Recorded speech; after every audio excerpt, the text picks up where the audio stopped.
Have you ever heard the word gospel? I mean, we certainly use it a lot. But then sometimes we have to wonder, what exactly does that mean? Well, if you know, if you've been around the church long enough, you know that gospel means good news. But how does that help us? Well, the gospel is the good news of Jesus. And sometimes we can get a little confused about what is the gospel proper and what are its benefits and results and all of those things. But today we're taking a look at Acts chapter 13. And this chapter just gives a great summary of the gospel message. And I am excited to share it with you today. So a little background here. This is in the beginning of the chapter, Paul and Barnabas are sent off as missionaries. So they are traveling around and sharing the good news of Jesus Christ. And so Paul and his companions, they've sailed to Perga.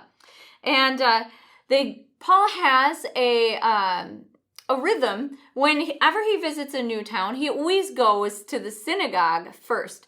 And that's because the Jewish people were expecting a Messiah. They were already looking forward to God fulfilling his promises. And so Paul makes a habit of going to the synagogues first and sharing about Jesus with them first. And so Paul is sort of giving this historical background to where we're at in this today. And then he says, brothers, children of Abraham, and you God-fearing Gentiles, it is to us this message of salvation has been sent. The people of Jerusalem and the rulers did not recognize Jesus, yet in condemning him, they fulfilled the words of the prophets that are read every Sabbath. Though they found no proper ground for a death sentence, they asked Pilate to have him executed. When they had carried out all that was written about him, they took him down from the tree and laid him in a tomb. But God raised him from the dead. And for many days he was seen by those who had traveled with him from Galilee to Jerusalem. And they are now his witnesses to our people. We tell you this good news.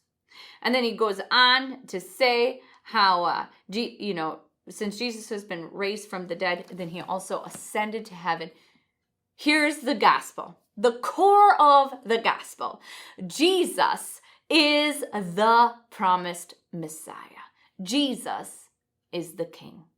He is the one that God had foretold about through the prophets. He is the one who secured our salvation by defeating the enemy, sin, death, and the devil himself. And he did not stay dead, but he was raised from the dead and then seated at the right hand of the Father as the King.